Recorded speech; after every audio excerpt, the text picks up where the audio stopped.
प्रणाम। हम कल्पना ठाकुर और छठ का गीत सुनिए। आज दीपावली का शुभ अवसर पर मुझे मन किया छठ के गीत गाने का, तो एक छठ गीत सुनिए।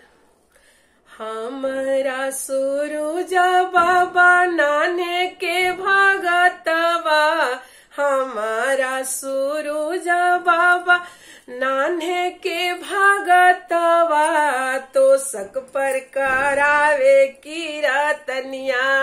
कोई देखो लोगो सूरुजा के महिमा, कोई देखो लोगो आदित्य के महिमा।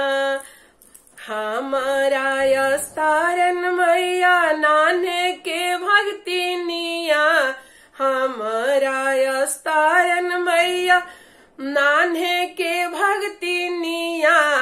अचरा पर करावे की रतनिया, कोई देखो लोगो सूरुज के महिमा, कोई देखो लोगो आदित्य के महिमा, कोई देखो लोगो सूरुजा बाबा के लीला रे। चंदन भाला शोभे चंदन भाला, अस्तारन माई के अचरे हरदी रंग शोभे। अस्तारन मैया के अचरे हरदी रंग शोभे।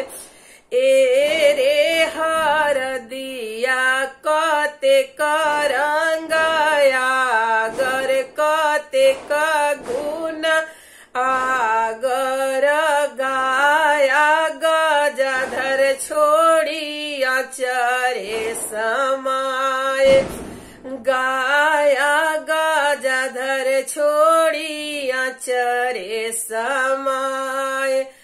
ए रे हरदिया कते करंग लवाले, कते करंग लवाले। आचार छोड़ी हरदी भुइया लवरे लगल, अरे आचार छोड़ी हरदी भुइया लवरे लगल। कवन राम के लीला रे, चंदन भाला शोभे चंदन भाला शो। कवन दे के अचरे हरदी रंग शोभे। प्रणाम। यदि ये गाना अच्छा लगता है तो लाइक शेयर सब्सक्राइब कीजिएगा। प्रणाम। जय छठी मैया।